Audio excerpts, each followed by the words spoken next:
Hi class, this is our final lecture on rock mechanics.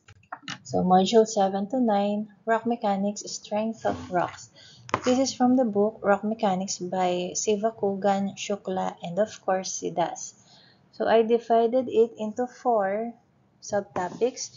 First one, in situ rocks. Dito natin titingnan yung mga stresses and deformation sa isang rock strata or rock element. Number 2 and 3 are both about Hope-Brown failure criterion for intact rock and for rock mass.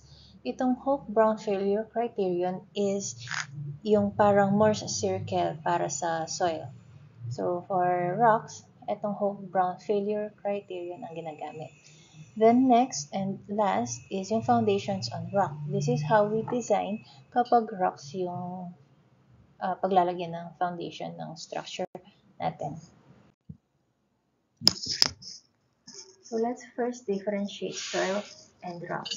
Although soils and rocks are both geomaterials, their behavior under applied loads can be quite different. When it comes to the strength and deformation, some of the major differences between rocks and soils are as follows. Number 1, soils are classic particulate media, and rocks can be seen as disjointed continuum. So, kay soil, isang media siya na particles or it is composed of small particles, yung soil grains. And then, si rocks, isa siyang buo, isang continuum yung may discontinuities, which are yung mga cracks niya inside. Number 2, intact rock with no structural defects can be treated as homogeneous and isotropic. On the contrary, si rock mass will often be heterogeneous and anisotropic due to the discontinuities.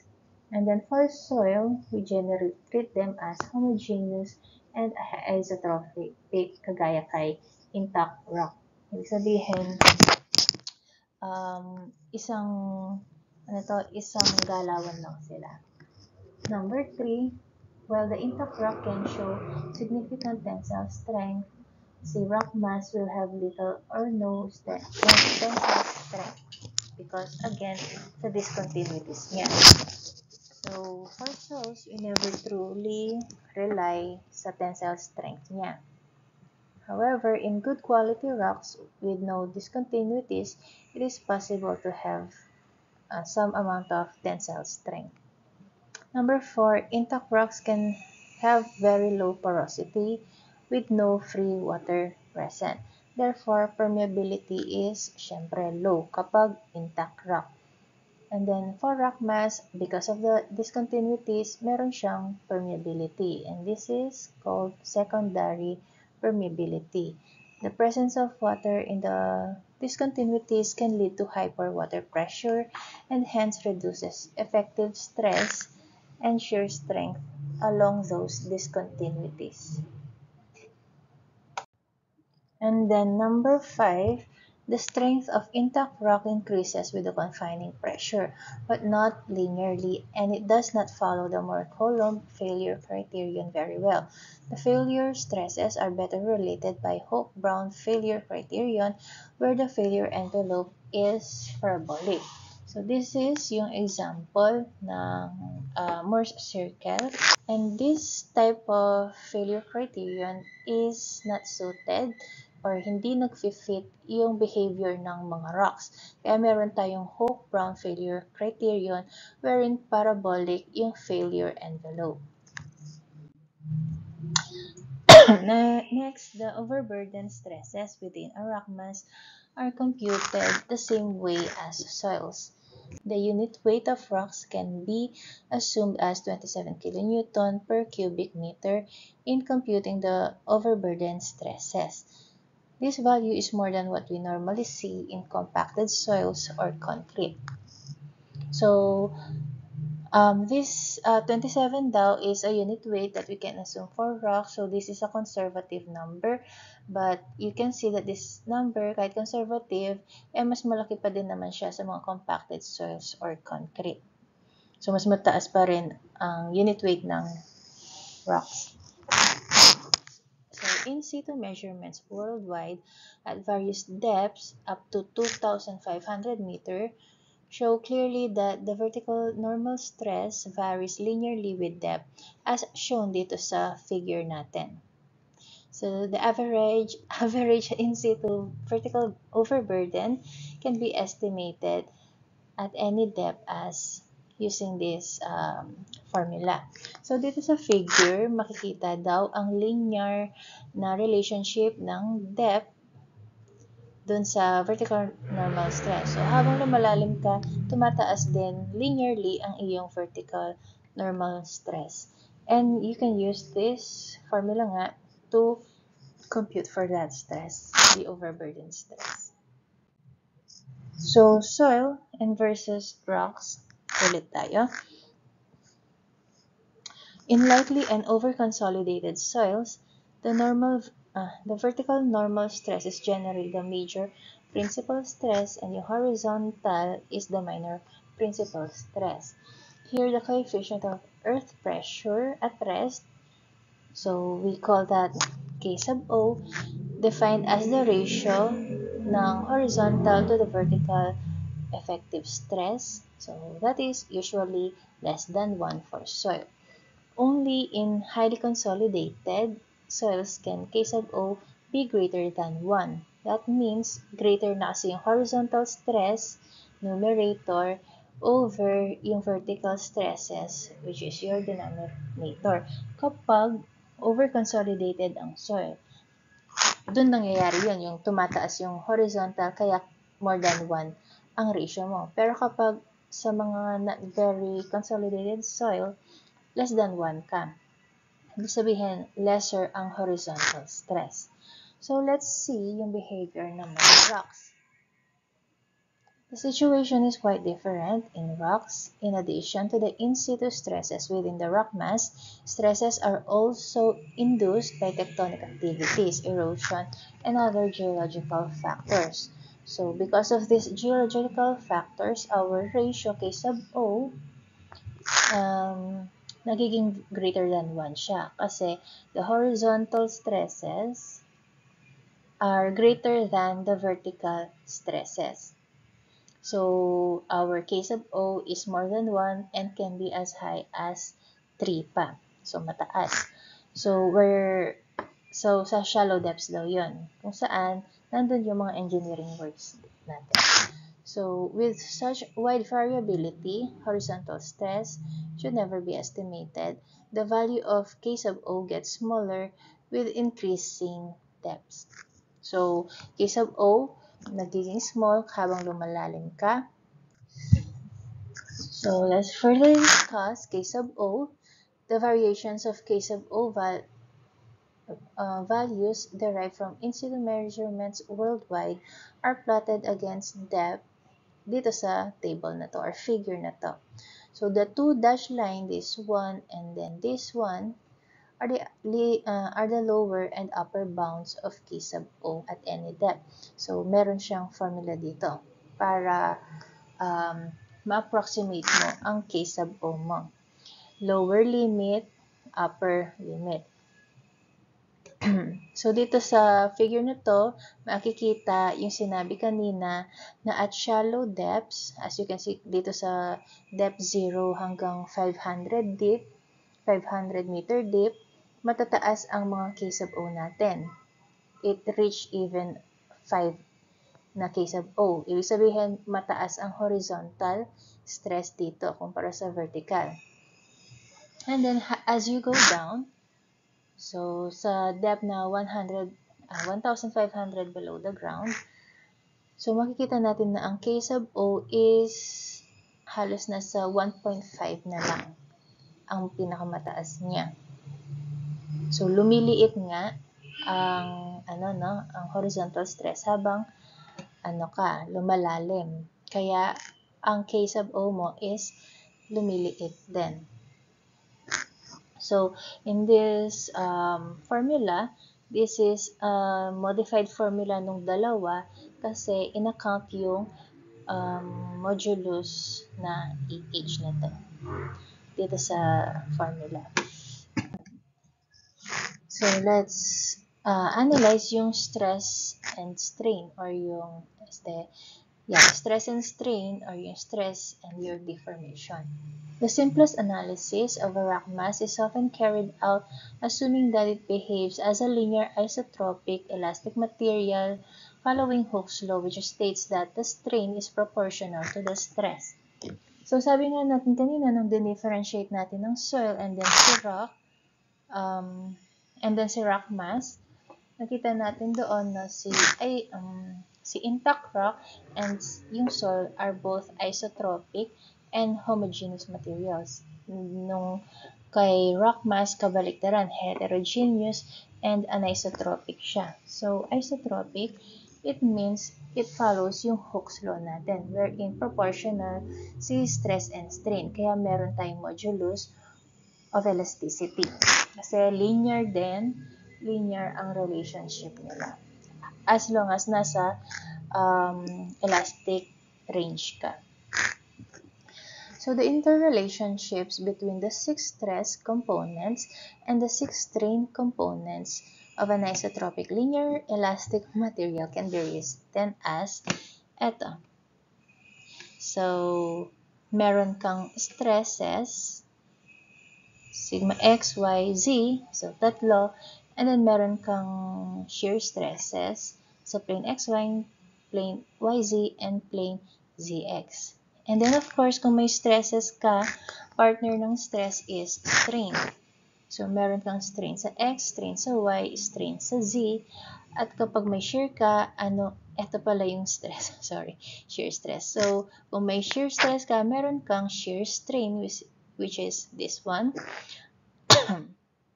gamma xy, gamma yz, and gamma zx. And then G, we know the definition of G, it is equal to this formula.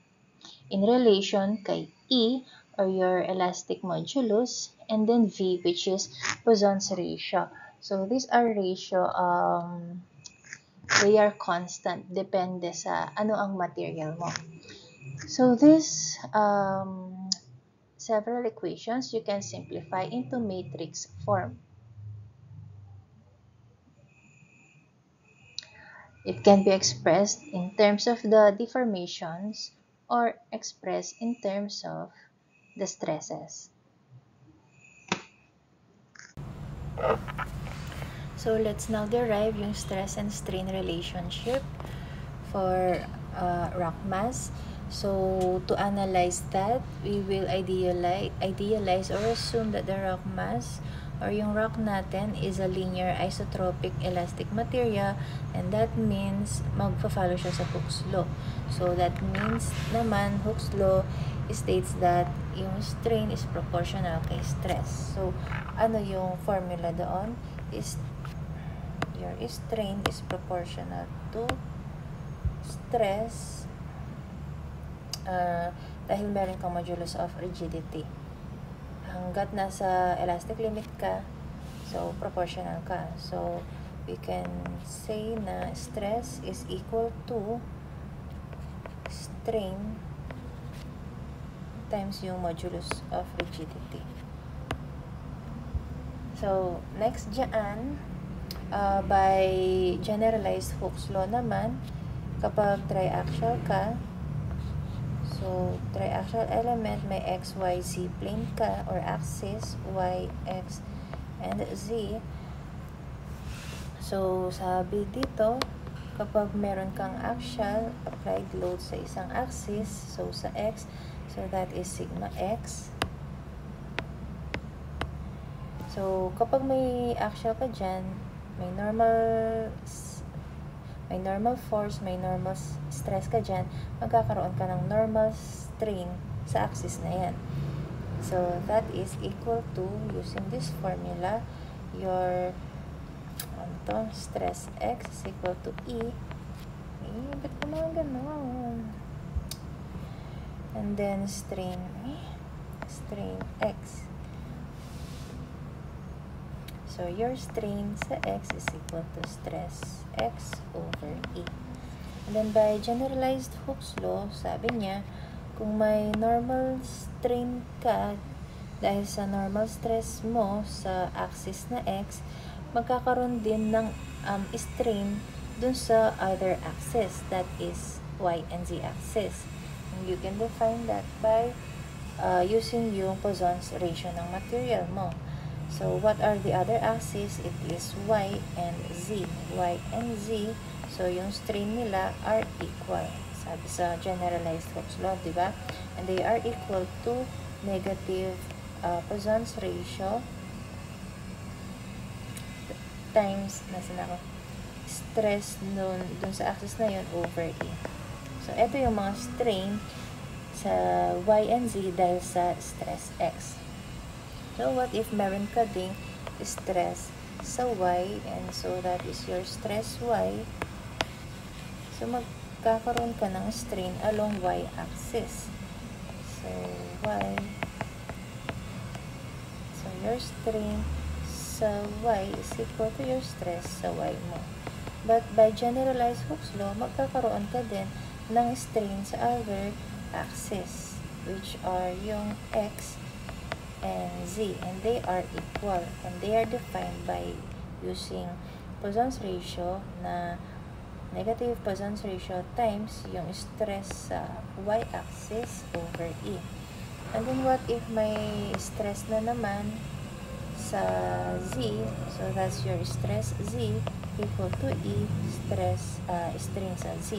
So your strain sa z due to stress z is equal to stress z over E. But by generalized Hooke's law, magkakaroon ka din ng strain sa other axis na x and y, and equal to negative Poisson's ratio, and then yung stress sa z over E. So, yan lahat ng stresses and strains dahil sa mga normal stresses. So, since meron kang mga forces sa XYZ, meron kang shear strains sa mga planes, XYZ planes. So, ano yung mga yon? And they are, related by yung equation equating shear stress and, hindi ko na sila.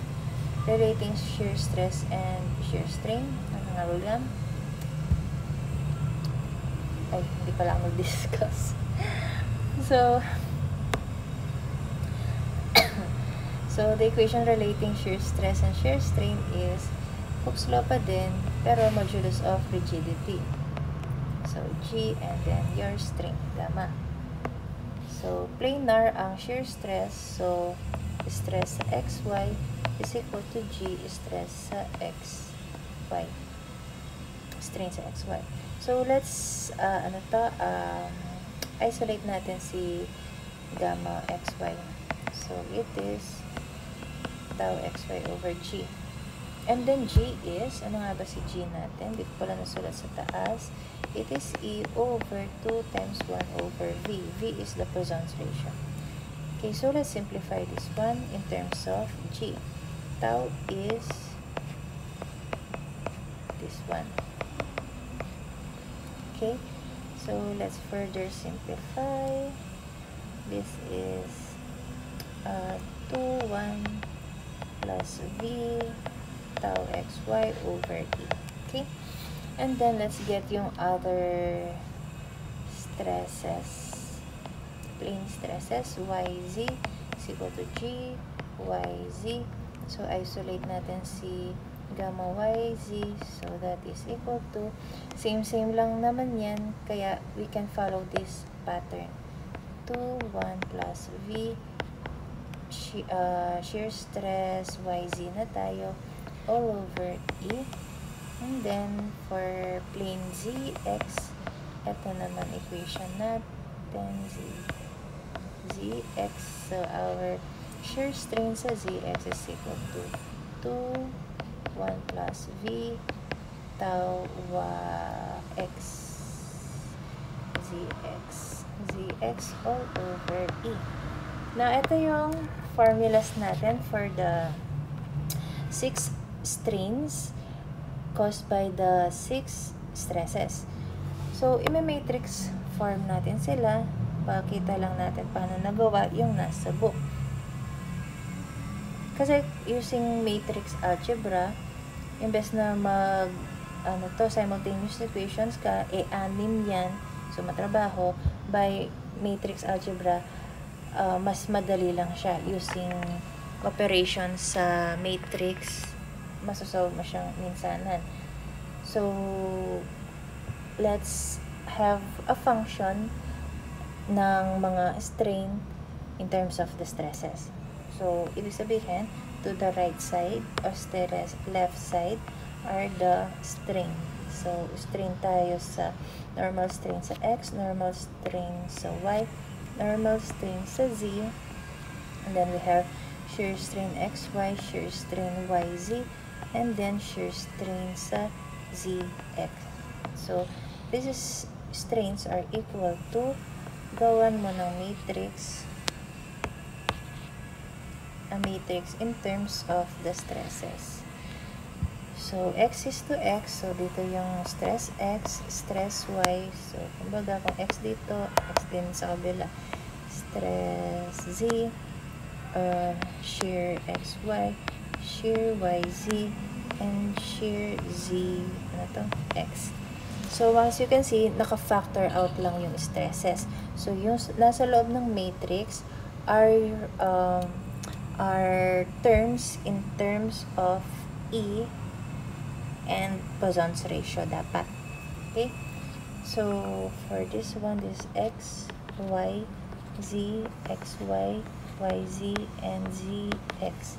So, ito yung matrix units natin. Units ng matrix natin that we will fill up.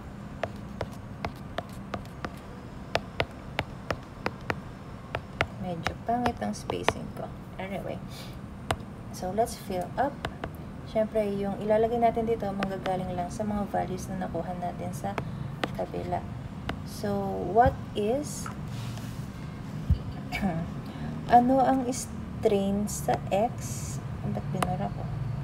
Ano ang strain sa x? Ito, due to stress x.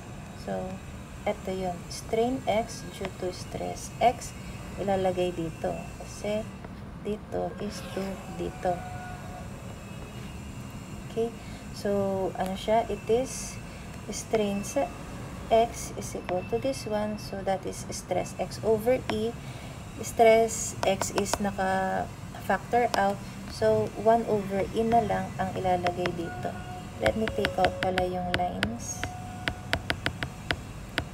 So, 1 over E na lang ilalagay doon. So, next, ano ang strain sa E, strain sa Y, strain sa Y, dahil sa stress Y. So, mangyari niyan dito yan. Dito sa unit na to, no? So, it is, ito. So, also, 1 over E dahil naka-factor out si stress Y. Next, ano ang strain sa Z due to stress Z? So, dito mo ilalagay sa unit na to. So, ano ang strain sa Z dahil sa stress na Z? Ito yun. So, stress Z over E.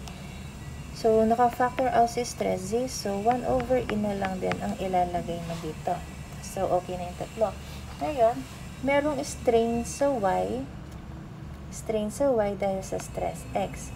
So, saang unit of the matrix mo siya ilalagay? So, strain sa Y dahil sa stress X. So, dito siya. Okay?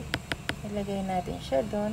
And it is equal to negative Poisson's ratio times stress X over E. Dahil naka-factor out nga si stress X, yung negative V over E na lang ilalagay natin. Okay? Next, meron din tayong strain sa Z dahil sa stress X. Same lang siya kay strain Y, no? So, saan natin siya ilalagay? Strain Z dahil kay stress X, so dito siya. So, let's put negative V over E. Next, meron tayong strain sa X due to stress Y. So, strain sa X due to stress Y. So, dito tayo. And that is negative Ito na ako. Negative V times stress Y. Naka-factor out si stress Y. So, ito na lang.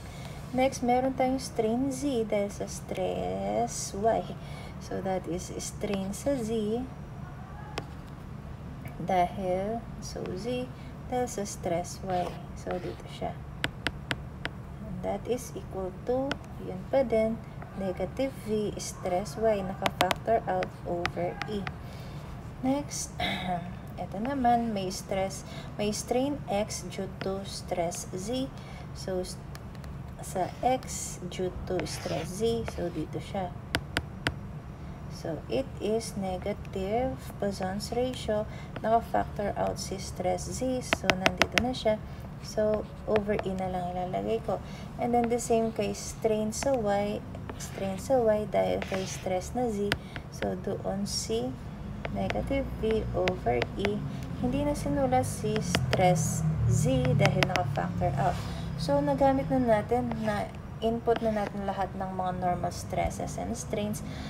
So, shear naman tayo. So, ano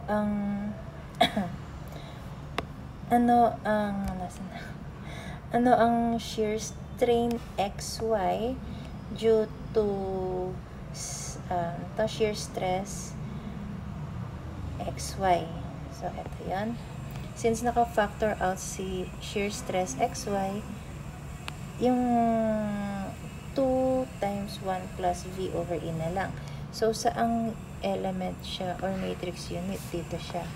Dahil XY, strain XY, dahil sa stress XY. So, dito siya.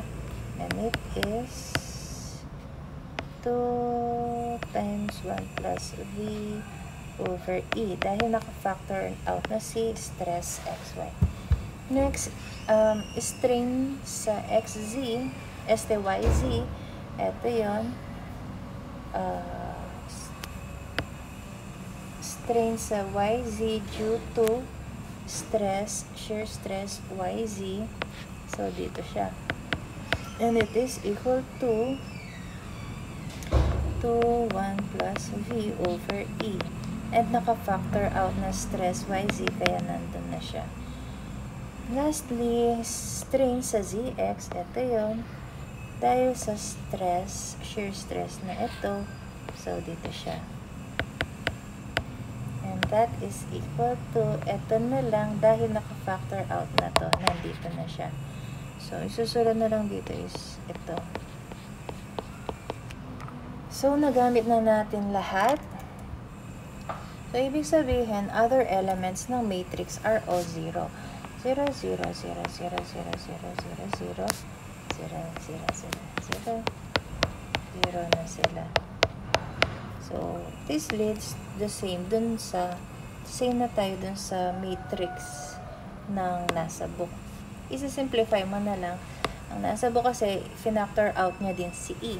Kaya may makikita kayong 1 over E dito dahil cancelled lahat ng mga to. Lahat kasi sila may over E. So, pwede mo siyang i-factor out. Nandun na lang si E.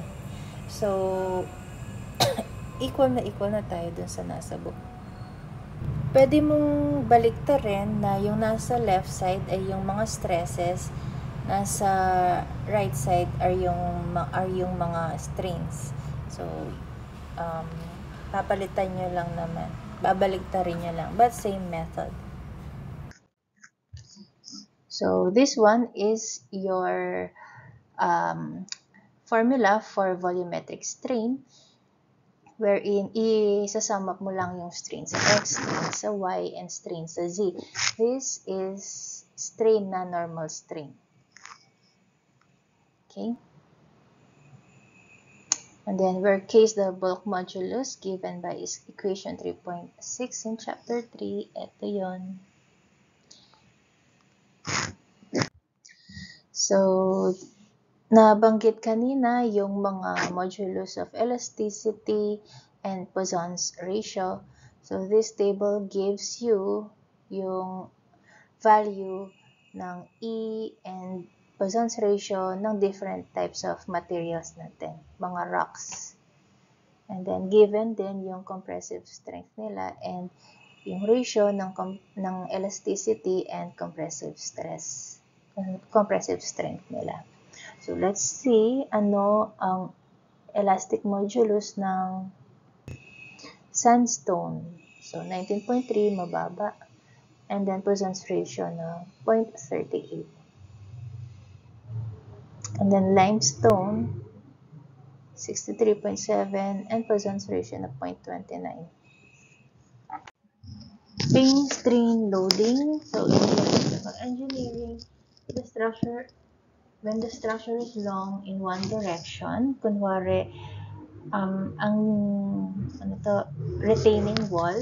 So, retaining wall is sobrang haba. So, yung length niya is sometimes kinoconsider natin or in-express natin na per length na lang yung analysis ng kanyang stresses, 'di ba? Per length lang. Kasi sobrang haba niya. So, with this one naman, kapag sobrang haba daw ng structure mo, so yung strain niya along that length is limited. So, ibig sabihin, ine-neglect mo ang existence ng strain na yon. Pero, dahil nilimit mo yung strain at that direction, that will cause additional stress.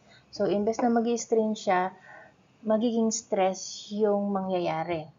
So, this is applicable sa rocks too. Ito na yung gagamitin mong formula kapag magpa-plane strain loading ka kasi nga nineglect mo yung strain sa Z. As you can see, wala na siya dito. Ito yung original equation kanina nung triaxial pa yung system mo. But since wala ka na dito, magzi-zero yan. The same way na ito, lahat ng may sub-Z, may subscript na Z, magzi-zero yan kapag papalabasin mo tong matrix na to. So, to simplify that, liitan mo na lang yung iyong matrix. But then, kahit limited or wala ng strain sa Z, meron ka pa ring stress sa Z. Kasi nga, di ba, dahil hindi ka makakagalaw, mai-stress ka. So, merong amount ang stress sa Z and it came from the strain na napigilan, na nalimit. Now let's talk about plane strain loading. It is when a structure is long in one direction, the deformation or yung strain in that direction is limited, and a plane strain problem can be assumed. So, it is daw para sa mga structure. So, it is daw for structures na long in one direction. So, example of those are mga retaining wall. So, if this is your retaining wall, so, mahaba siya in one direction. So, say this is your y-axis, your x, and then this is your z. So, it is long along the z direction or the z-axis. So, sinasabi dito, yung deformation along z-axis will be limited. Yung strain z natin. Limited siya. So, what happens kapag nire-restrict mo ang elongation or contraction ng material mo? Diba? If you are free to move, you will not have additional stress. Pero if hindi ka free to move, you will incur additional stress. So, for this one, our strain along Z is limited. So, we expect na magkakaroon ng additional stress along Z kasi nilimit niya yung strain niya sa direction niya. And then also, plane strain problem will be assumed. So, that means yung natirang axis, which are yung X and Y, yun na lang ang i-analyze natin. Planar na lang. So, that means ang mga applied stresses mo are along the Y and X axis na lang. Wala nang applied na stress sa Z. Although, there will be additional stress sa Z because of the restriction ng strain along Z. Okay? So, let's write yung mga equations sa relationship ng stress and strain. So for normal strain, we have for normal stress, we have this relation, and then strain. And then for shear, shear is G naman, rigidity. Ano ba yan? And then strain, shear strain. G is defined by this equation. Meron siyang Poisson's ratio. So using this and Hooke's law and generalized Hooke's law, let's get yung stresses and strain sa structure na to. Or not really sa structure, but this one is applied sa rock mass din. Paano kunin yung isang rock mass na ang kino-consider is yung long strip, kumbaga. So, it is the same daw ito. Okay, so kunin natin ang stresses and strain. So, if you have applied load along X, so meron kang sigma X. So, this sigma X will cause direct strain along its X direction. So, that is strain X is equal to E, stress X is equal to E, strain X. So, your direct normal strain is this equation by the direct stress sa x-axis na sigma X. So, by generalized Hooke's law naman, this sigma X will cause strain dun sa other axis, which are C, Y, and Z, na you can get by Poisson's ratio. So, yung strain sa Y is equal to negative Poisson's ratio, stress X over E. Ganon din yung strain na mangyayari sa Z-axis due to the sigma X. By generalized Hooke's law yan, diba? And then, what if meron ka ding stress sa Y direction, sigma Y. So, magkakaroon ka din ng direct stress na strain Y na to with this equation.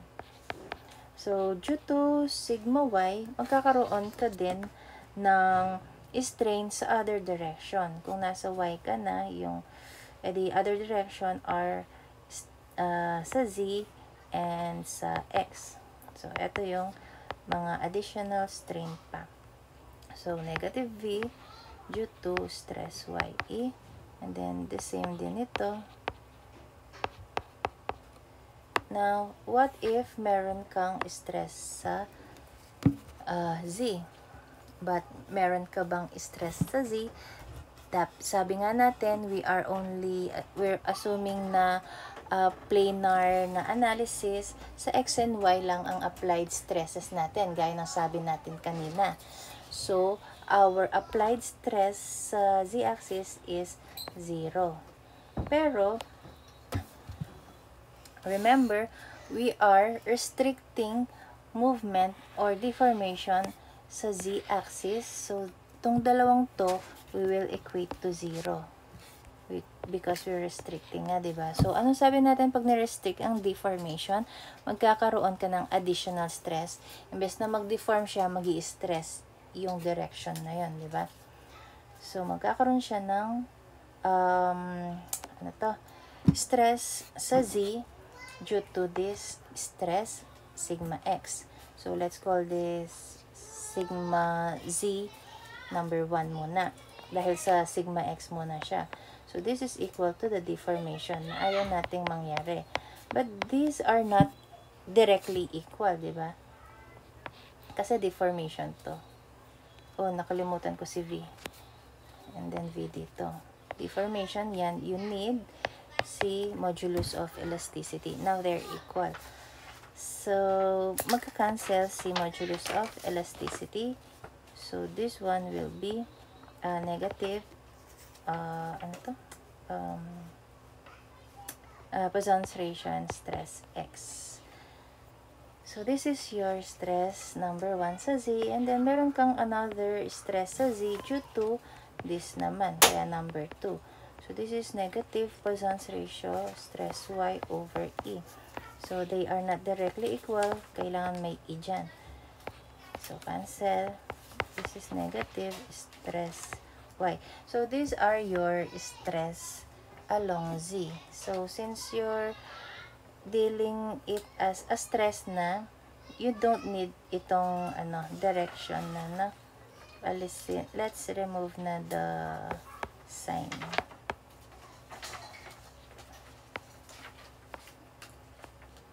So, yan na yung stress natin sa z. We can total that.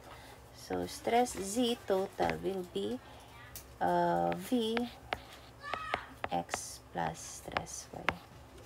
Okay? Now, this stress, nagkaroon na ng stress sa z, and this is from yung supposedly na strain niya. So, yung stress na to will cause strain to the other axis, which are x and y. So, meron kang strain sa x due to stress z, and meron ka ding strain sa y due to stress z, equal to negative Poisson's ratio E. Nasaan na ako? Negative Poisson's ratio E. So, substitute natin itong value ng stress z. So, this is, nasaan ako? Negative v stress x plus stress y over E. And then, this is negative v. And then, v stress x plus stress y all over E. Let's further simplify. Makikita nyo, due to stress x and due to y, hindi pwedeng magsama, diba? So, paghiwalayin natin yung stress x and stress y. So, simplifying that, negative v, simplifying that, negative v squared stress x, oh no, later pa, and then negative, no pa, later,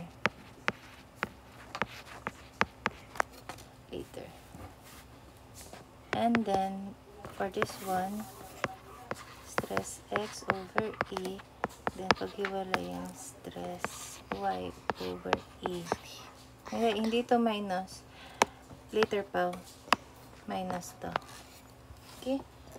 Kasi dinistribute natin siya, no? Pag ganun. Okay, so, we're done with the normal stresses and normal strains. Sa shear naman tayo. So, remember, planar na lang yung analysis. So, x and y na lang tayo. So, our shear is x and y na lang. So, shear xy is equal to rigidity, strain, shear. Ayan. So, saan ako? Isolate, because we need see deformation. Stress xy over g, and then g is E o 2 1 plus v. So simplifying 2 1 plus v stress xy all over E. Okay na. So tapos na tayo sa lahat ng stresses and strains. What is this? Wala lang. Oo. Oo. So, tapos na tayo sa mga stresses and strain. I-plot na natin siya sa matrix. So, yung sa book, yung strain muna, no? So, strain. Palabasin natin yung nasa book. So, strain yung nasa left side. Strain x, strain y, strain z, and then shear strain xy, shear strain yz, and shear strain zx. So, it is a function ng strain in terms of stresses. And then, ano yung mga variables or constants mo. And then, ito yung variables mo. Stress x, stress y, stress z, stress xy, stress yz, stress zx. Then your x, y, z, x, y, YZ, and ZX. Okay? Now, let's fill up. Ano ang strain sa X due to stress X? So, that's yung direct na stress. So, it is 1 over E kasi nga naka-factor out na si stress X. And then next, ano yung, ito naman, saan nilalagay yung deformation or strain sa Y due to stress X. So, ito yung Y, strain Y due to stress X. So, second column, first row siya ilalagay. So, it's negative V over E. Then, next, ano yung strain mo sa Z due to stress X? It's 0. Ito. So, next, ano yung strain mo sa Y due to stress Y? So, second column, second row, negative. That is 1 over E. Next, ano yung strain mo sa Z due to stress Y? It's 0.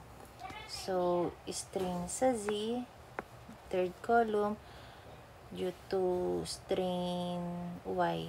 Second, so 0 din. Then, strain sa X, stress due to stress Y, dito siya. Strain X due to stress Y, dito.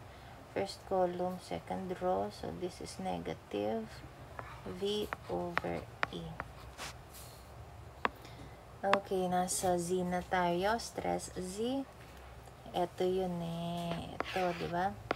So, dalawang part siya. So, naging 4. 4 yung kailangan natin i-place doon. Dito sa matrix. So, first, strain sa X due to stress X. Dito ulit sa first column, first row. So, kailangan mo siyang i-add niyan. So, let me ayusin muna to para magkasya. Over E. Now, we need to add ito. So, it's negative. So, it is negative. So, negative V squared.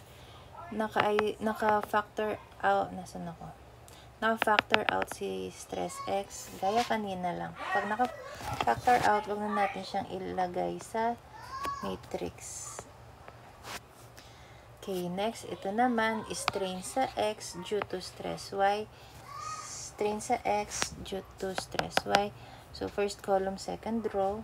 So, negative ulit. Negative V squared all over E. Tapos na sila, no? Next, strain sa Y due to stress X. Strain sa Y, second column, stress X, first row. So, dito mo naman siya i-add dito.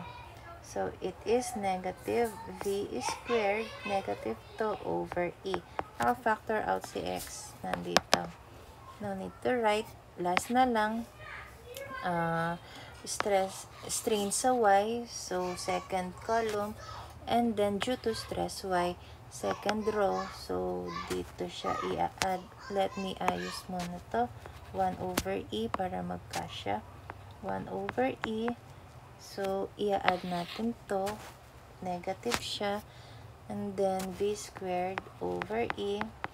So, naka-factor out again si stress Y. So, tapos na tayo dito. Punta na tayo sa shear strain. Shear strain. So, shear strain XY is equal to this due to stress XY. So, XY to XY. Saan natin siya ilalagay? So, XY, fourth column, and fourth row din. So, dito siya. It is 2, 1 plus V all over E. Naka-factor out si stress XY. So, no need to write down. So, wala na, no?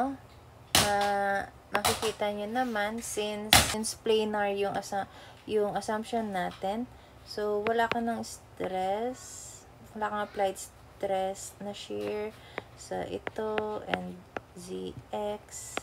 So, consequently, wala ka na ring shear strain sa YZ and sa ZX.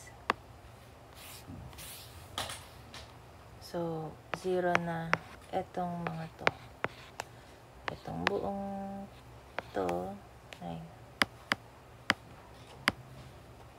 ito. 1, 2, 3, 1, 2, 1, 2, 3, 1, 2, 3. Wala na sila. So, ibig sabihin, pwede mo yung i-cross out na wala na to. Lahat ng puro 0 yung laman. Wala na to. All throughout, wala na yan. At ito, meron yan kasi meron yan kasi may natira doon. So, hindi mo dapat i-cross out. Okay, and also, lahat sila may over E, so we can factor out over E. Ilabas na natin siya. Lagay na natin siya dito, and then let's cancel yung mga E sa loob. Lahat sila, no? Lahat ng terms may E. So, ito na yung matrix natin. Kaya kung makikita nyo, yung nasa book, maliit na lang yung matrix, 3 by 3 na lang. It is because, kakancel nga yung mga ito. So, kung bibilangin mo, bakit naging 3 by 3? Kasi, may 2 by 2 ka dito, merong 1 by 2 dito, may 2 by 1, and then may mag-isa lang. Add mo lang yan, arrange mo ulit, and then wala na din tong mga dito. So, magiging 3 by 3 na lang yung matrix. Stress X, stress Y, shear strain XY, all equal to, ayusin ko lang.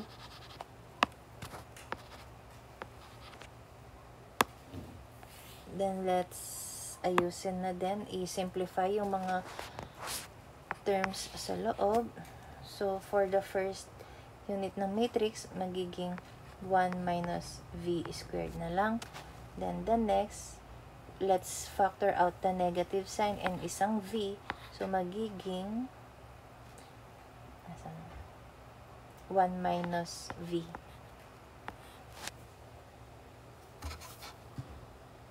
Ay, hindi. Parehas silang negative. So, plus na pala to. Negative to, diba? Negative yan. Okay. So, plus na sila sa loob. And then, next, yung ito naman, this is, so, parehas silang negative. So, factor out natin yung negative and isang V. So, magiging 1 plus V. And then, for this one, 1 minus V squared. Ito yung 2 by 2 matrix. Ngayon, i-add mo to. Siyempre, same placement. And ito sa baba. And then, yung mag-isa. Ay! Yung 2 times quantity, 1 plus.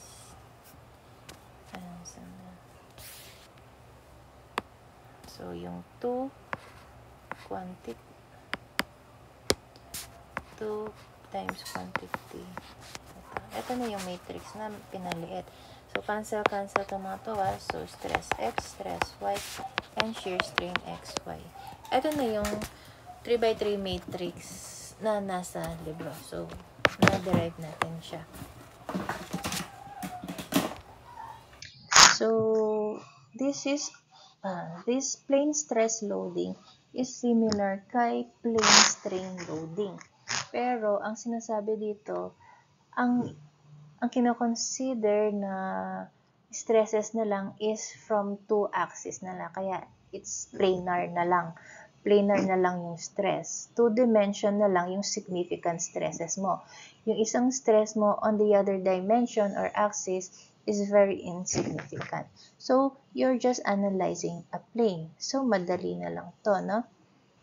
So, makikita nyo yung kanyang matrix, maliit lang din. Kasi, kapag bubuin mo siya dito, magsi-zero na lang yung iba. So, liitan mo na lang yung matrix. So, ito yung ating formula. This one is in terms of the strain. Ito in terms of stresses. Parang binaliktad mo lang. And then, kahit na wala kang stress dun sa isang axis, meron ka pa ring amount of strain, and then you can have this formula for the strain of Z. Meron ka pa ring strain from Z. So, for this one, yung situation, hindi nililimit yung strain eh. So, you are allowed to move XYZ direction. Ang wala lang talaga is yung stress along Z. Kaya, plane stress loading. So, let's see naman itong Hoek-Brown failure envelope for intact rocks. So, in geotechnical engineering, where the failure within the soil mass occurs in shear, it is common to present the failure criterion in terms of shear and normal stresses on the failure plane. In rock mechanics, however, the common practice is to present the failure criterion in terms of the principal stresses sigma 1 and sigma 3, having them on x and y axis respectively. Hoek and Brown proposed that the effective major and minor principal stresses within an intact rock at failure sigma 1 f prime and sigma 3 f prime respectively can be related by this equation. Okay, so may prime kaya effective. So sigma 1f is the major, and then sigma 3f prime is the minor principal stress. So your S here is equal to 1. For intact rocks, 1 siya.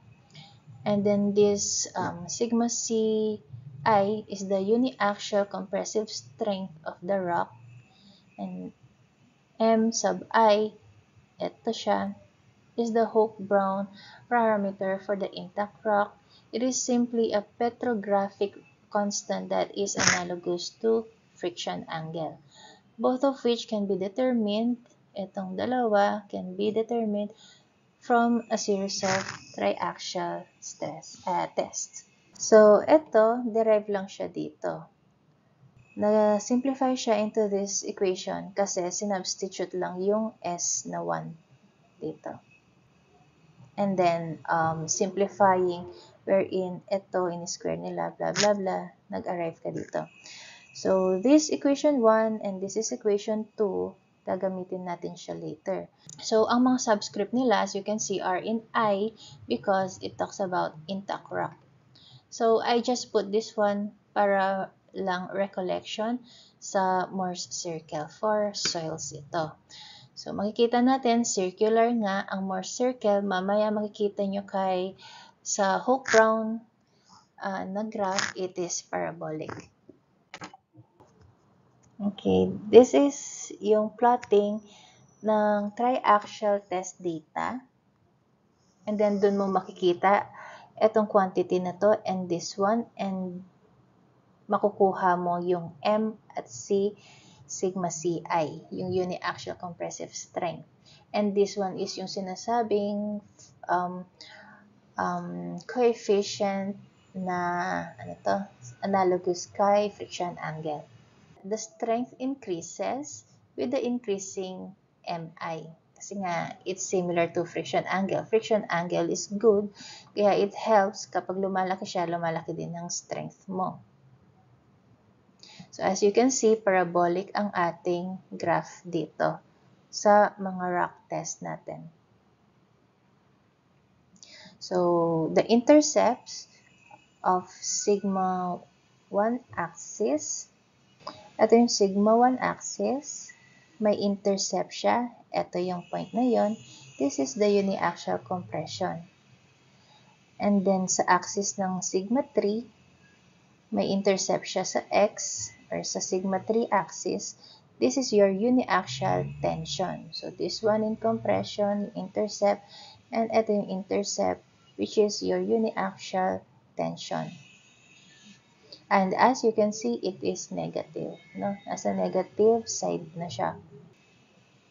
Substituting sigma 3f prime with negative QTI, kasi nga dito sa sigma 3 is your sigma T din, yung tension mo. And it's on the negative side, so negative sigma TI siya.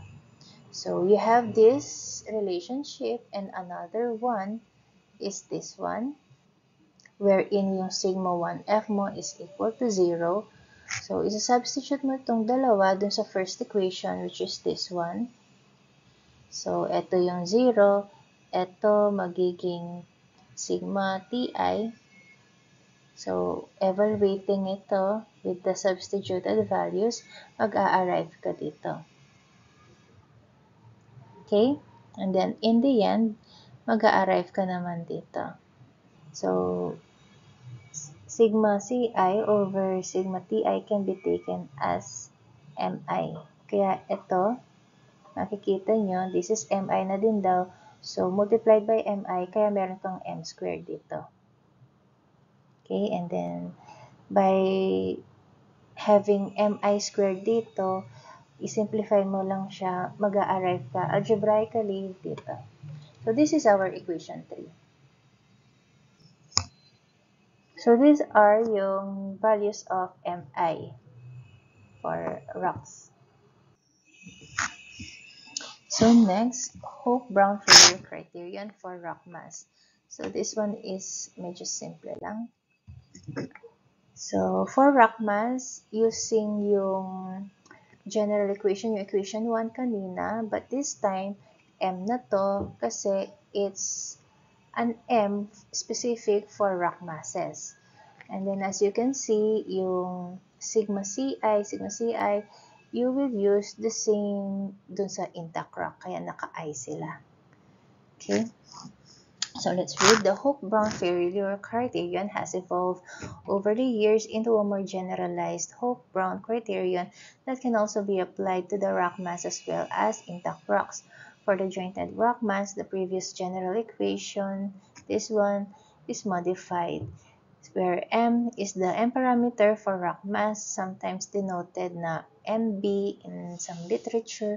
Subscript B refers to broken rock, which is derived from the value of intact rock na Mi. So, eto yan. To derive MM, the M for rock mass, ito yung formula. So, it is derived from Mi naman. So, meron ka lang additional variables na GSI, and D. So the constant mm can take a positive value in the range 0.0012 to 25. It can be seen from the equation above that mm is less than mi, which is expected. Kasi syempre mas mahina nga ang rock masses kasi 'di ba? Mas malakas ang intact rock kasi intact rock is no discontinuities or mga bad features. The rock mass is weaker than the intact rock. Typically, Mi varies in the range of 2 to 35, mas mataas. Where sigma Ci is the UCS ng intact rock, sabi na natin kanina, and eto na si D. D is a factor to account for the disturbance in the rock due to blasting and stress relief. So, introduced by Hope, it varies in the range na 0 to 1, 0 for undisturbed and 1 for highly disturbed na rock mass. So, for constants na S and A, meron na siyang formula dito. So, itong mga to, ginagamit din sila, similar dun kay intact rock, kinukuha yung mga principal and minor stresses. And ito yung mga formula natin to get them. So, ito yung para sa tensile stress ng rock mass. Ito. Some typical values of the Hope-Brown parameters of the intact rock and the rock mass, the GCI of the rock mass, and deformation modulus of the rock mass from a few larger projects worldwide are shown on this table. So, makukuha nyo dito si MI, MM, S, and A. So, this problem, direct substitution lang using yung mga formula natin sa rock mass. So, So let's discuss yung Hope Brown failure criterion for intact rock. Gawin natin yung graphing ng ano na to, yung stresses natin sa intact rock. So kay rock mass, walang example sa book on rock masses na pinagraph. Nevertheless, makapakita naman yung mga formula para makuha yung mga principal, minor stresses, and others. Okay, so balik tayo sa intact rock. Let's use this formula and then graph natin yung data. So we have equation 1, equation 2, and equation 3. So kay equation 3, nandun si tensile. Dito sa equation 1 nito kasi puro compressive. Let's go to the example. So triaxial tests were carried out on 50 mm diameter limestone force, and the following data were obtained for the principal stresses at failure. So sigma 3F at failure, this is minor principal stress at failure, these are the data. And then sigma 1F, so major principal stress at failure. So syempre, di ba, kapag nag-explore tayo ng site, meron tayong mga testing, may sample extraction tayo. So like for rock coring, makakuha tayo ng samples doon, and then we undergo lang sa mga test. Like for this one, yung triaxial test na. So ito yung data na nakuha. So, diba kapag may data ka and then i-graph mo, that graph, kapag nakuha mo yung parang slope niya, mape-predict mo na yung ibang stresses. So, let's have this for example. So, sabi ng problem, neglect the poor water pressure. So, kaya makikita nyo na walang prime sa variable natin. So, hindi effective. So, just, yung total stress lang. So, to create the graph, itong graph na to, ito yung una mong i-graph. This graph, para sa x-axis niya, is yung sigma 3 at failure, which is itong mga data na to. So, next, sa y-axis niya, kailangan mo palabasin itong Q1, sigma 1F minus sigma 3F, and then you square them. That's for the y-axis. And then, using like Excel, lalabas yung graph na to. And then, i-plot mo sila sa curve using linear relationship. Ibibigay niya itong equation nito. And this equation is yung pattern na binigay sa equation 2. Ito yun. So, following this pattern sa equation 2, makukuha mo yung dalawang variable na kailangan mo, which is yung M sub 1 and C sigma Ci. Okay? So, kapag nakuha mo na yung dalawa na yon, substitute mo sila sa equation 1. So, recalling equation 1, ito yung equation 1 mo.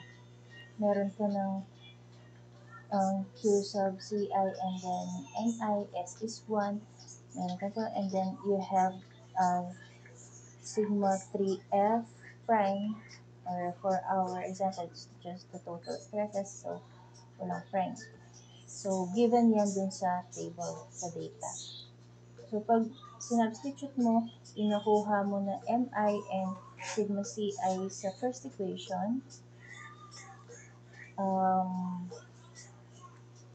you can derive na, mapaplot mo na to. Using this one. Makukuha mo yung corresponding to sigma 1F using yung equation number 1. And then using equation number 3, makukuha mo yung tensile stress or tensile strength. Negative siya kasi negative Diba yung nandito sa negative siya. Since nasa negative side na yung tension, yung sa graph. So, pakita natin paano magawa itong mga graph na to. So, let's use the Excel. So, this is yung given data from the problem. Table na to and this one. Let me just show first the problem. Ito siya. Kasi hindi ko naman. Ito siya. Okay. So, ito yung problem. Ayan.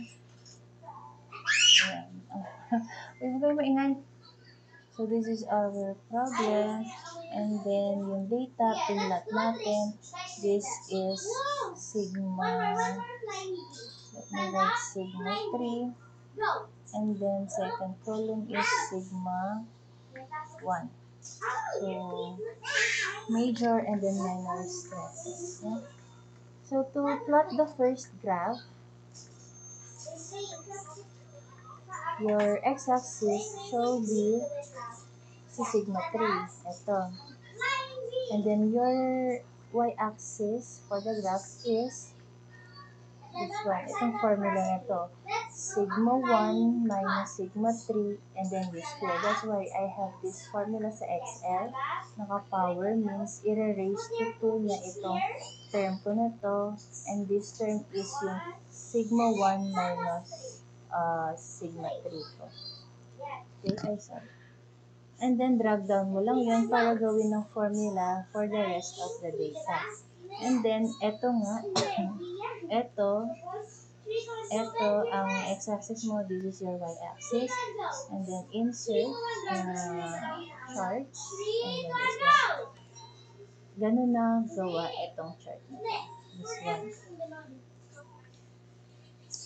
Then next, para makita mo to, kailangan mo kasi to dito manggagaling yung m sub I and sigma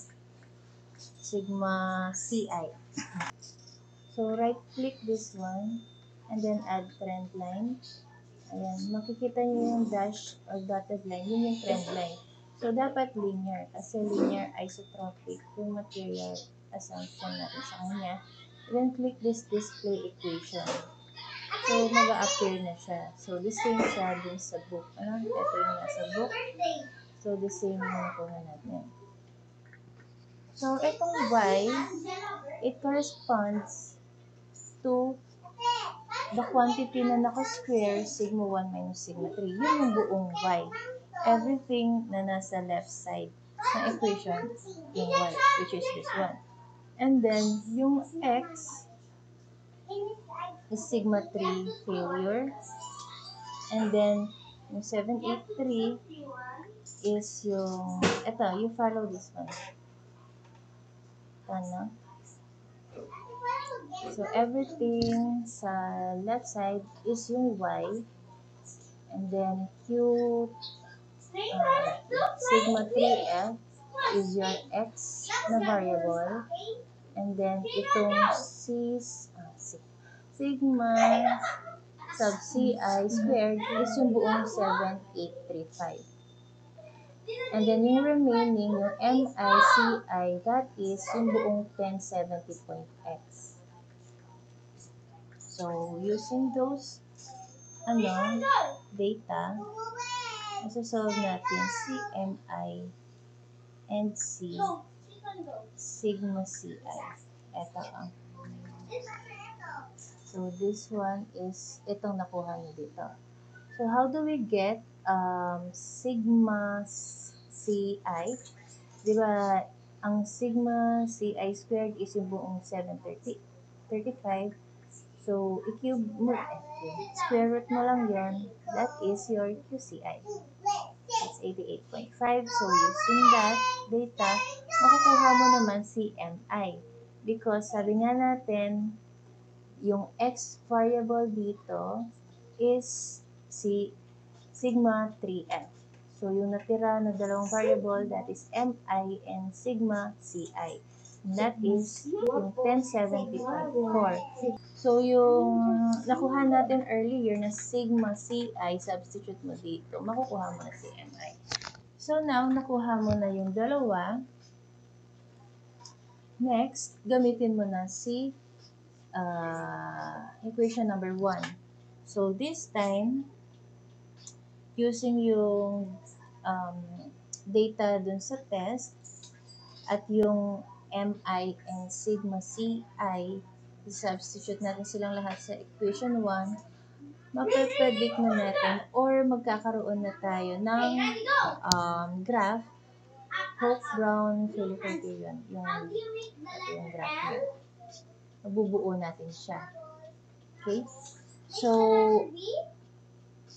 next slide tayo. Ito na yan. This is yung Hoek-Brown criterion and envelope. So, for the x-axis, si sigma 3 pa din. So, ito yun. Si sigma 3, I copied them here. Ayan ang given na sigma 3 from our test. And then, for the y-axis ng graph, I see sigma 1. Sigma 1, not from here, but not this one. No. Sigma 1 din to eh. But these are from the test. Now, we will predict sigma 1 using the values we got, yung MI and sigma C. So, parang prediction na yun to. So, let's get yung mga corresponding sigma 1 using yung MI and sigma CI. Okay? So, ito yung sigma CI and this is yung MI na nakuha natin. Now, isa-substitute natin sila. Kukunin natin si sigma 1 using yung mga data. You will not use this. I'll keep it here, this middle. I'll keep it here just for comparison later. So, eto lang kailangan mo. This is your x-axis. Basta ito x-axis mo.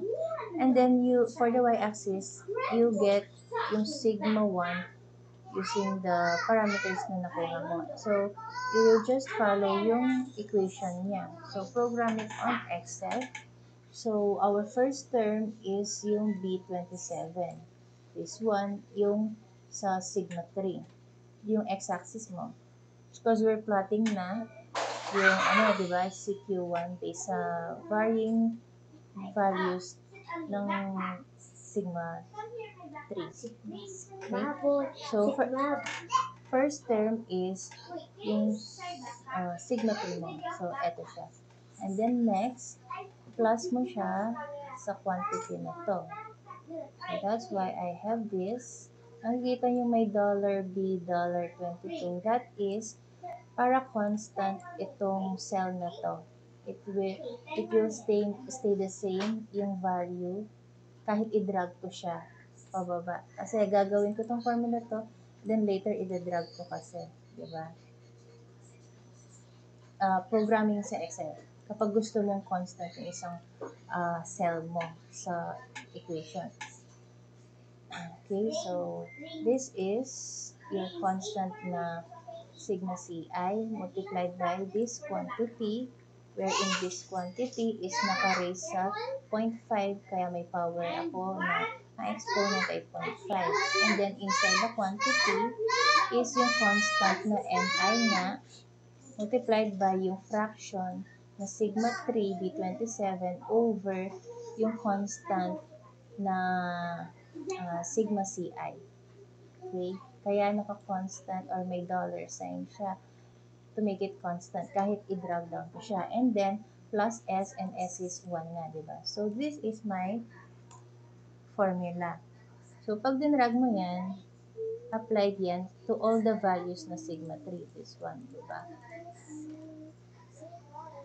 So, i-plot mo yan. This is your x-axis, ito yung y-axis mo. Again, insert sa charts, and then this one. Kaya nakuha ito.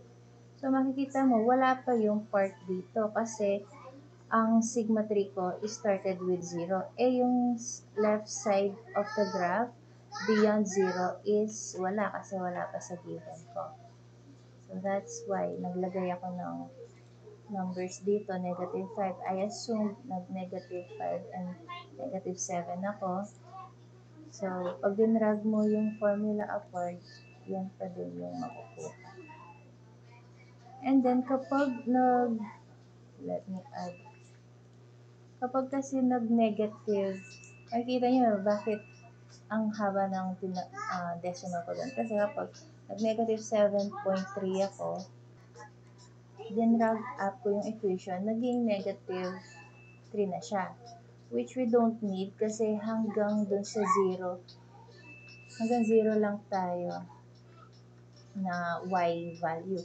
Pag nag-negative ka na, lumampas ka na kasi dun eh. Hanggang 0, sa 0 x-axis lang tayo. Hanggang sa x-axis lang. So, you don't need this.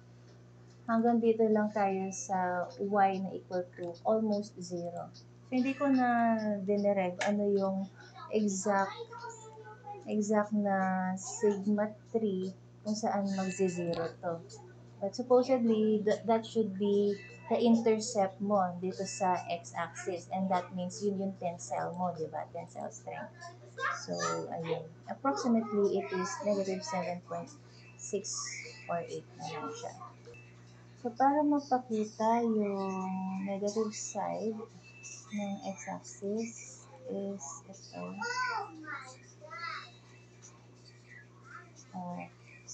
Select mo lang yung chart and then drag upward para included na siya. Ito na yung confirm failure envelope mo. So again, yung intercept mo sa y-axis is the compressive and then yung intercept mo sa x-axis is your tensile. So, that's how gamitin yung graph and to build the graph. So, ngayon, ito yung sa gitnang column. Now, these are yung mga sigma 1 na from experiment talaga. These are the real values. And these are the theoretical. Kasi parang nag-predict na tayo ng sigma 1 using yung nakuha nating trend dun sa mga test data. So, as you can see, malapit naman siya. No? So, since this is the failure envelope, so at values of sigma 3, sigma 3 is yung mga values sa x-axis. So, sa mga values ng sigma 3, kunwari sa 5, yung sigma 3, ang failure mo is nasa 124, and then ito yung real, yung actual na nakuha sa test data. Ito yung theoretical value ng na nakuha natin sa ginawa nating failure envelope. Pag sa sigma 3 na 10, ang actual ay 145, yung predicted natin sa ginawang failure envelope is 146. And then, malapit na siya dito. No? Ano yun ang nasa 5? And then, for sigma 3 na 20, 196 yung actual, 191 yung predicted natin. And then, sa 30, malapit din ito. And then, malapit din ito. Most of the values are malapit naman. And then, sa 0, 8, 7, 8, medyo malapit na din. Through the predicted na mga sigma 1 na predict, nakuha natin yung tensile strength. Next, for next number, next question is to estimate yung tensile strength ng rock. So, using equation number 3, substitute lang yung sigma CI, yung MI, and then S. So, we get tensile strength na negative 7.3 megapascal. Okay?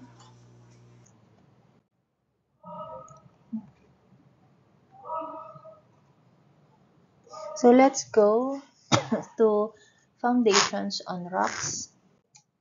So, of course, you know what foundation means. Ito yung magdadala ng superstructure. papunta sa ating sa support natin, which is yung ground mo, which can be soil mass or rock strata. So, it is important na ma-design ng maayos. Of course, syempre, if not, magkakaroon tayo ng mga failures.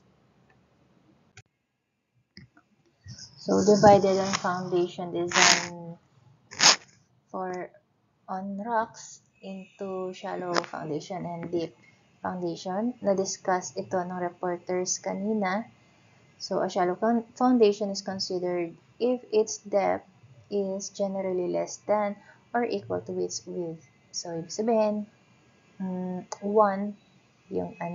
yung equivalent ng ratio mo. So, nasa shallow foundation ka. Less than 1 or equal to 1. So, in practice, if the ratio D over B of a foundation can be greater than unity and still be treated as shallow, the authors consider that a foundation can be described as shallow if its depth is less than or equal to 3.5. So, kahit greater than 1 yung ratio mo, as long as equal to or less than 3.5 ang depth ng ng foundation, usually in practice ginagawa pa ding shallow foundation yan. The foundation level established at sufficient depth so as to ensure that they do not get weak or lose support over time, keeping in mind that the rock beneath the foundation may slowly wear away by, of course, erosion and then possibly due to water flow, weathering, or other natural processes. In hard rocks with ultimate compressive strength of 10 MPa or above, arrived at after considering the overall characteristics of rocks such as fissures, joints, and bedding planes, the minimum depth foundation is taken as 0.6, whereas in all other types of rocks, it is 1.5.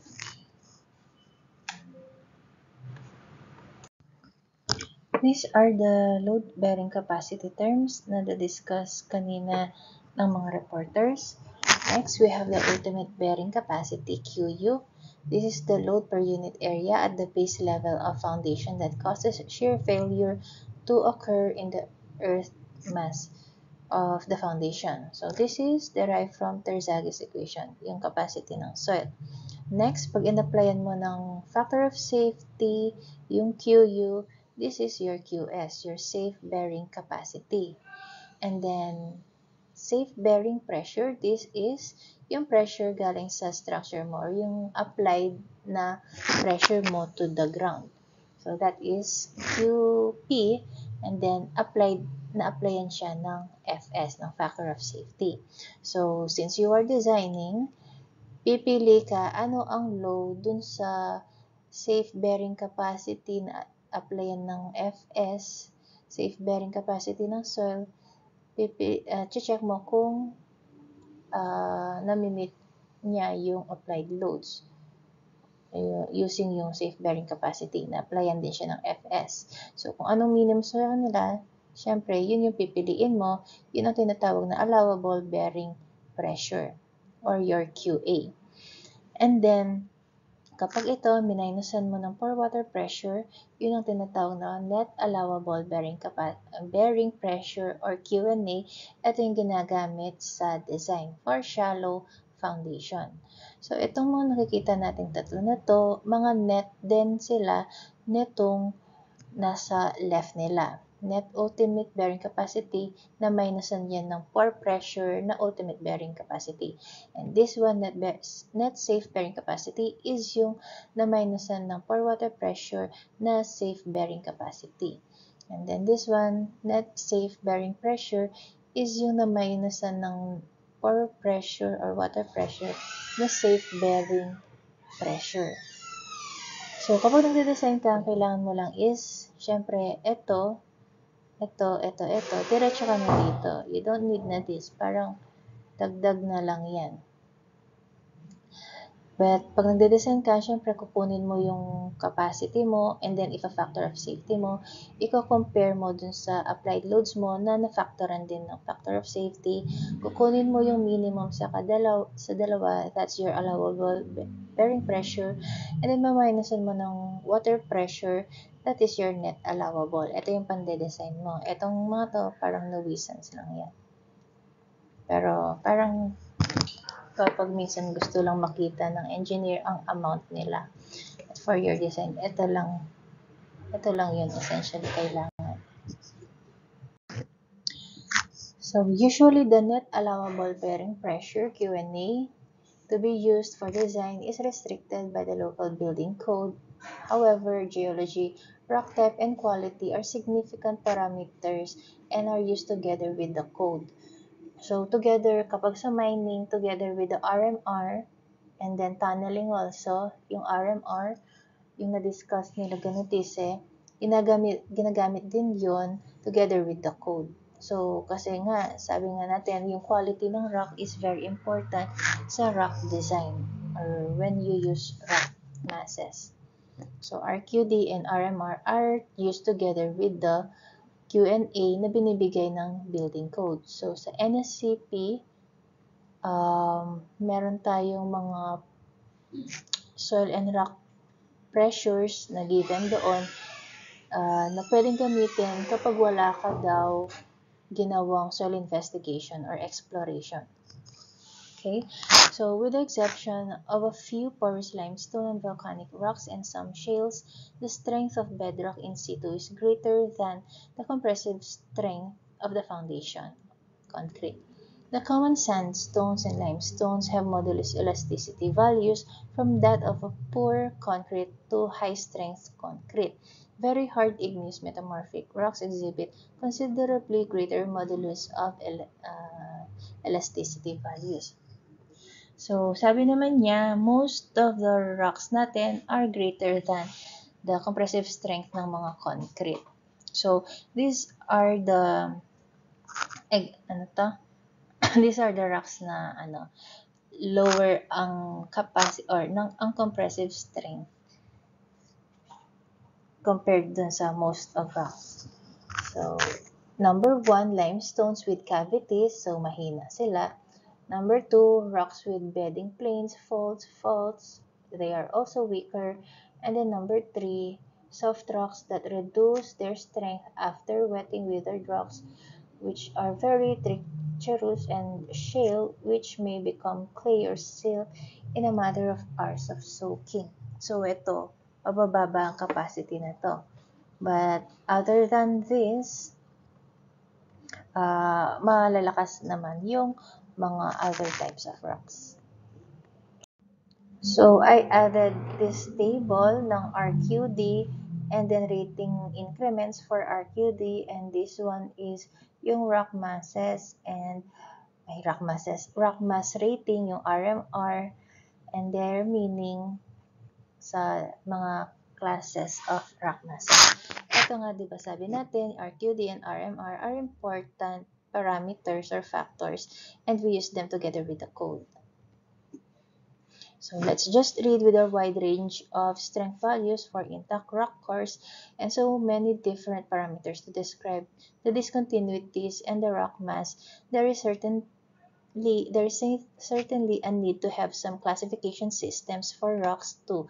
The classification systems ensure that we all speak the same language when referring to a specific rock mass. So, ito yung rock mass classification natin. Ito yung na-discuss before.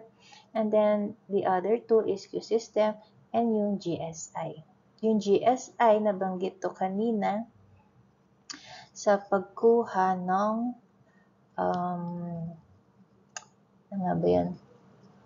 Yung sa pagkuha ng S and A kanina sa intact rock. Hindi sa rock mass Hope Brown failure criterion. Itong GSI. So, this is another rock mass classification. So next, ito na yung how we design yung shallow foundation. Introduction lang yung kanina. So settlements for rock foundation is more often of concern than yung bearing capacity ng rock foundation. Therefore, for shallow foundations on rock, it is generally found that yung QNP is less than yung QNS. Therefore, QNA is equal to QNP. Siyempre, yung safe value tayo. If QNP is calculated based on the plate load test, the permissible settlement is taken as 12 mm even for larger loaded areas.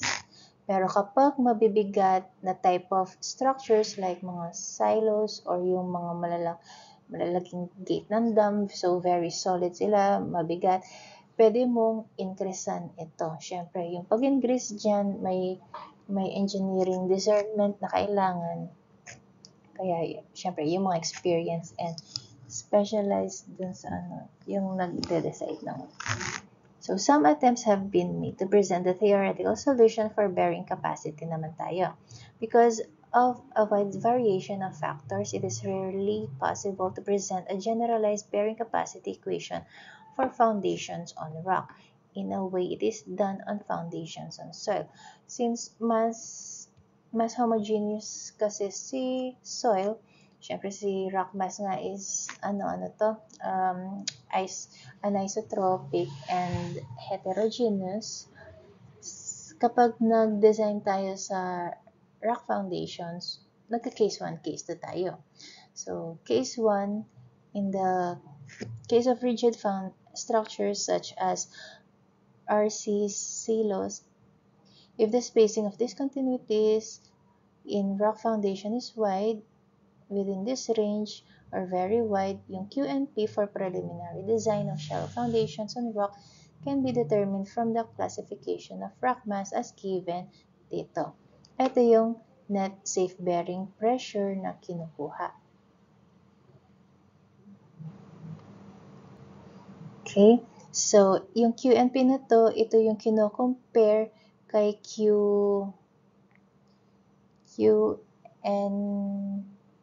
yung isa yung kay QNS para makuha si QNA. So, kapag case 1 ka, dito ka sa mga rigid structures. So, pag case 2, kapag ang spacing of discontinuities in rock foundation is moderate, ito yung range niya, yung QNP for design of shallow foundations on rock can be determined from the strength of rock cores obtained during subsurface investigation. Okay? So, kapag nag-rock coring ka, marami kang test specimens na kukunin, marami kang test results. So, i-average mo lang yun. So, you will have QUAV, average. QUAV is the average unconfined compressive strength ng mga rock core test specimen mo. So, makukuha mo itong QP. This is your safe bearing pressure. So, makukuha mo together ng QU together with ND. ND is this formula. It is the empirical coefficient depending on the spacing ng discontinuities. So, nandito yung variables. This is the aperture. And then S yung spacing ng discontinuities. B is the width ng foundation mo. And then, for the usual values ng ND, depending on this range of discontinuities is 0.1 sa range na 0.3 to 1. And then ND is 0.25 sa range na spacing na 1 to 3. And then ND is 0.4 for spacing discontinuities na 3 meters. So, this equation is valid. This one, valid kapag na-meet mo ang 6 na conditions. Number 1, rock surface is parallel to the base of the foundation. Number 2, the structural load is normal to the base of the foundation. Kasi nga, parallel yung base. So, normal dapat yung vertical loadings. Number 3, the spacing of discontinuities is greater than 0.3. As you can see, ito yung range lang natin, hanggang 0.3 lang. So, kung masyadong dikit-dikit na yung spacing ng rock mass mo, hindi mo pwedeng gamitin to. And then number 4, the aperture or yung opening ng mga discontinuities is less than 10 mm. Kapag yung mga 15 mm, if filled ng kailangan may filling sila. Number 5, the foundation width is greater than 0.3 meters. And then, use a factor of safety na 3. So, we have this example. It is direct substitution lang using nung dalawang equation natin from the previous slide. This one and this one. So, using the given, substitute mo lang, makukuha mo na yung iyong QP. QP is the safe bearing pressure. So note, in many cases, the allowable bearing pressure is taken in the range of 1/3 to 1/10 lang ng unconfined compressive strength obtained for a small RQD. Okay? Kapag maliit ang RQD, yung quality ng rock mo, ito lang yung allowable range ng bearing pressure mo. So, when the RQD of the foundation rock tends to 0, one should treat it as soil mass na. Okay, magsa-soil geotechnical design ka na, hindi na pang rock. And obtain the allowable bearing pressure using the bearing capacity theories na pang soil. So, deep foundations. Deep foundation is considered kapag greater than 1 ang mga ang ratio ng depth and width ng foundation mo, or mga deeper than 3.5 meters na foundation. So, deep foundation ka na nun. In general, the point capacity of a pile resting on bedrock or rock-like material is calculated in the following 2 steps. So, number 1, capacity based on the strength of rock or rock-like material niya. And then number 2, capacity based on the yield strength of the pile material. The lower value is taken as the design value of point capacity. So, ito yung nasabi din to kanina sa report. So, these are our deep foundation, no? Siyempre, si pile foundation. So, sabi nga kanina, kapag ang pile foundation mo nagre-rest, nare-reach niya yung bedrock or a rock strata, ang kino-consider na capacity is yung point capacity ng pile. That is QP. And then kapag hindi ka naman nag-reach sa isang rock strata, ito yung gagamitin mong pang-resist sa load mo, yung friction niya. Friction existing sa skin ng pile mo, kaya QS. Sa geotechnical foundation, kapag soil, ang pile design doon is QU equals QP plus QS, no? Combination. But since kapag nasa rock ka, usually naman daw is enough na yung capacity ng QP mo to carry yung load mo. That's why for this discussion, we will use this QU equal QP, of course, because we are nasa rock mechanics tayo. So, ito yung sinasabi natin. Another note, if the quality rating ng iyong rock is nasa 50 pataas, enough na yung point bearing capacity ng pile mo na pang-resist dun sa load mo. And then, for friction pile, if bedrock or rock-like material is not available nga, ito yung gagamitin mo pang-resist ng load mo. So, how do we derive yung equation natin. So, meron nga tayong ganito, because since we are designing sa isang rock foundation, we will use QU equals QP. So, how do we get QP? So, the point capacity or end-bearing capacity of the pile is yung QP times yung area ng pile, yung point niya, yung cross-section ng point. And then QP, ito yung safe bearing pressure. So, the ultimate unit point resistant in rock is approximately this one naman. So, meron kang QU. QU is the unconfined compression strength ng rock, which you can obtain through test naman, yung sa rock exploration mo. And then QU, of course, makukuha mo din sa rock explorations mo, and that is defined as the drained angle of internal friction ng rock mo. Okay, so ito yung formula mo to get your NV. So since meron ka na neto, may pang-substitute ka na doon. So what is your QU? So QU, you will find using this one. So since meron tayong rock explorations, makukuha nga natin yung QU natin doon. So, yun yung makukuha mong QU sa laboratory, and then applyan mo yun ng factor of, not factor of safety, but i-divide mo yun sa 5, that is your QU design. Ito yung sa substitute mo dito. So, ito na ang equivalent ng QP mo. The design load carrying capacity or allowable load carrying capacity of a pile is defined as, ayan. So, simplification, eto na tayo. Yung QU mo kanina, i-divide mo na sa factor of safety mo.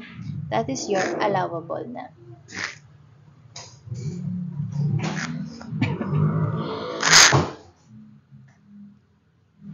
So, note, factor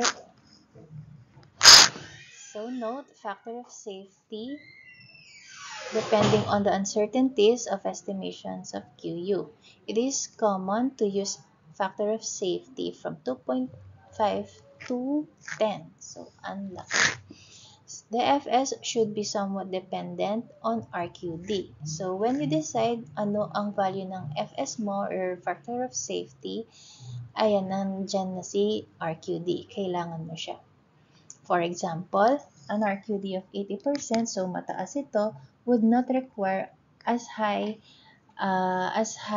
an FS compared sa RQD na rock na 40% lang. Mababa kasi yung 40% na RQD.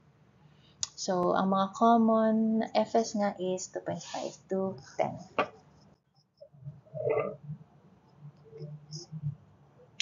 So, yung step 1, nagawa na natin, we were able to get yung capacity based sa capacity ng bedrock mo.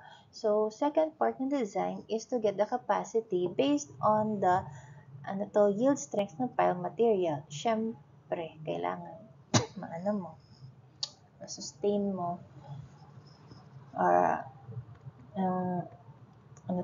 kailangan kaya ng bedrock mo, kaya rin ng pile material mo yung load, no? Hindi isa lang. So, based on the yield strength ng pile material, the ultimate load carrying capacity of the pile is, of course, yung strength niya times yung area niya, cross-sectional area, since we're talking about point load capacity ng pile. And then, pag in-applyan mo na yan ng ng FS, that is your QA, yung allowable load carrying capacity mo. So, that is your QA. So, mas simple siya kasi yung material na lang yan. The values of the two, yung QA kanina, yung QA na carrying capacity ng rock mass mo or rock foundation, compare it with this QA na capacity naman ng material mo, syempre yung minimum ang kukunin mo. And that will be your allowable na pan-design sa iyong pile foundation. This one, I added only yung kay sa soil ninyo. So, this is from Besavilla, yung sa reviewer niya. Kapag nagde-design ng deep foundation, ganito siya. Yung QB is yung, point capacity din ng pile, and then QF is yung skin friction ng pile. So, pinag-a-add nila over the factor of safety. So, makikita nyo, this is very similar dun sa kanina, no? Kanina yung sa previous slide natin. Pero kapag nag-touch ka sa rock foundation, ito lang yung kailangan mo. No need for the friction.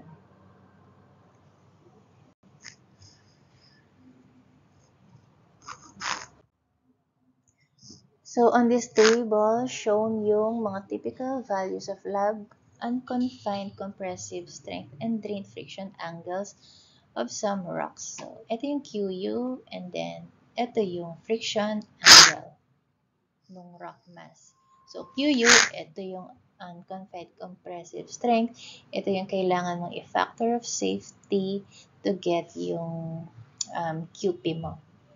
And then, design. So, let's have an example. This is also a direct substitution lang. So, ito yung given. Everything is naman. Substitute mo lang. So, una mong kukunin is si AP. And then, NV, direct substitution. Dalawa yung 5 because this one is yung this is a coefficient, hindi ito factor of safety from this equation, no? Coefficient talaga. Constant yung 5 dyan. Ito yung sa factor of safety, yung isa lang dito. Hindi yan FS to, and this is also FS. It just so happen na parehas yung value nila.